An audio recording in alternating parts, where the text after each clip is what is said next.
All right, hey everyone, Micah here, real quick for a few minutes, just talking to you about getting your own business started. Right, what you need is the resources, and the really most of the resources are inside of our head. Right, what to do, what do we need to do to get your business going? Right, what are the resources you need? What are the inventory you need? Where do you need to market your product or service at? Do you need an in-store location? Do you need to be out in the field? Do you need to have digital and technological tools? Are you marketing online? What are your outlets for marketing? Are you like in person, direct, word of mouth more? Are you more like, a commercial entity with some advertisement campaign to draw leads into a system? But bottom line, how is transactions taking place? How is transactions taking place? How are people giving you the funds for the product or service that you're looking to sell? Right. So that's the first question: is having a point of transaction, a point of sale presentation or demonstration, maybe possibly of your product or service. Right. It's like kind of like a grocery store. Right. They have their food on display, so people go there. They can just take a look at it, inspect it, and everything, and just purchase it right on the spot. Right. Other times like eBay or Amazon or something, they're making listings, and each listing has to be kind of describing the product pretty good so people can find it, people can recognize it, and get what they want.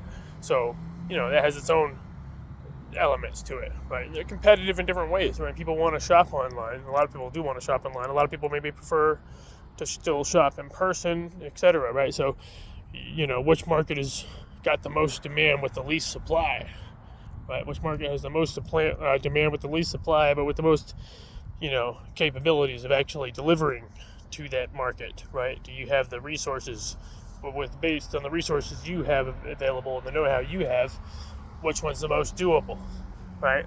And so that's the question: is identifying your marketplace. Same time, a lot of things are pretty basic. It's just a matter of being good at what you do. Somebody says, I want to start a home improvement business. Well, bottom line, there's a lot of homes out there, right, that need home improvements of all kinds. Or somebody wants to start a software business. The bottom line, there's all kinds of technical issues going on all the time, security issues, right?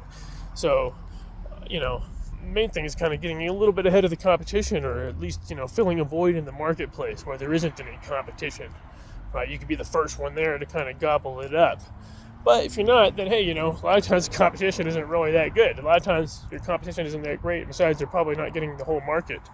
So if you just go to work in not necessarily so much of a competitive way, but just filling the available market the best you can, right? Then you can maybe move on to another market, because it's not about squelching other people's businesses.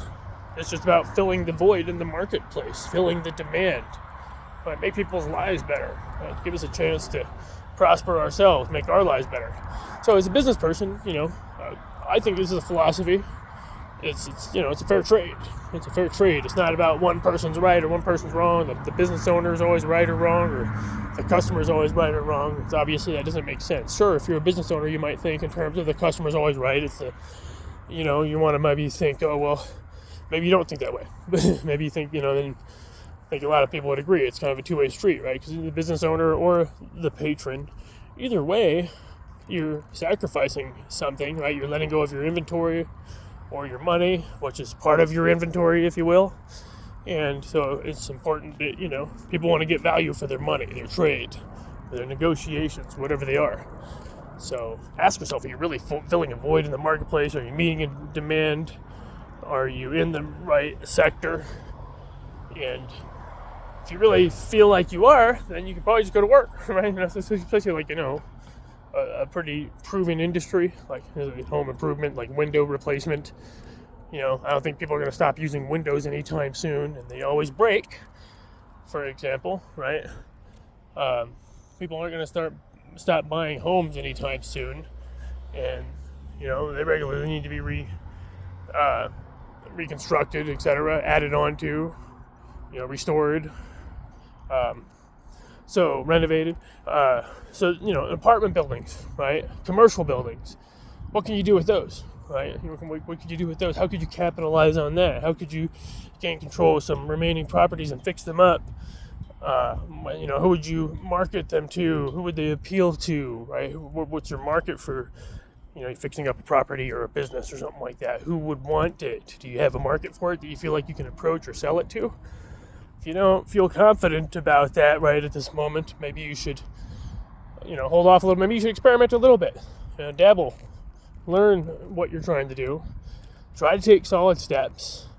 Same time, think of it as just your secondary or side thing until you really feel confident about it, right? Investing in that, property, a certain type of property or something like that, or acquiring a certain kind of property maybe you could resell, right? But, you have to think of a prosperous way to use it, or somebody else does. You have to present it as a prosperous item for somebody to acquire, right? The idea of buying a house is really just a free market thing, right? So, what makes people want to buy a house? Well, obviously, they want to have a comfortable place for their home, their family to live, right? And they want to have a comfortable place to live.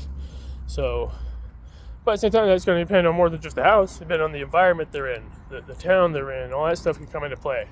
So, no matter how nice a house you have, if you're in a low-demand area, I might rethink that. Maybe you can change the market. Maybe you can create a new trend, right? But at the same time, are you a market maker? If you're a market maker, yeah, you're thinking that way. That's you know what you do. You're confident at it.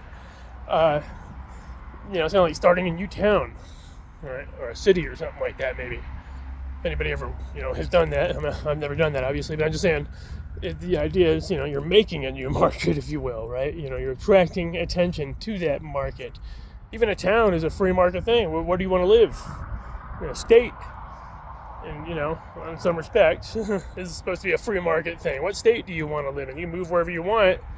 Well, it's got to have attractive qualities. So if you don't have attractive qualities, yeah, people don't know how nice that one spot is there, maybe in many cases. Maybe in some cases it's different. Maybe there's some paradise in the middle of the desert. People want to live there, right? That one paradise spot, etc. That might happen. So, yeah, that's still real property. Still real value there. Somebody wants to live there, right? But if they don't want to live there, or if that's really highly questionable, if it's highly desolate, that might be a problem, right? So anyway, here's just a few concepts like for a new entrepreneur, a business owner, thinking of what are some concepts. Like I said, a lot of people are trying to do online business these days. And online business, in my opinion, is kind of more touchy, right? Racy. Especially if you're spending money on advertising or you're doing stuff that's technological, right? It might not be so easy to know what to do, right? What to do. But anyway, thanks for listening to this video. Let me know if you happen to get anything out of it. Maybe you have some input on it as a business owner yourself, maybe, for example, or someone who started businesses in the past. What was some things that helped you get up and running? What were the marketing tools and approaches that worked most effectively for you in growing that type of business? There's just a couple questions. Let me know. Appreciate you listening in to this video, and maybe drop me a line, and certainly appreciate a like or a comment or a share.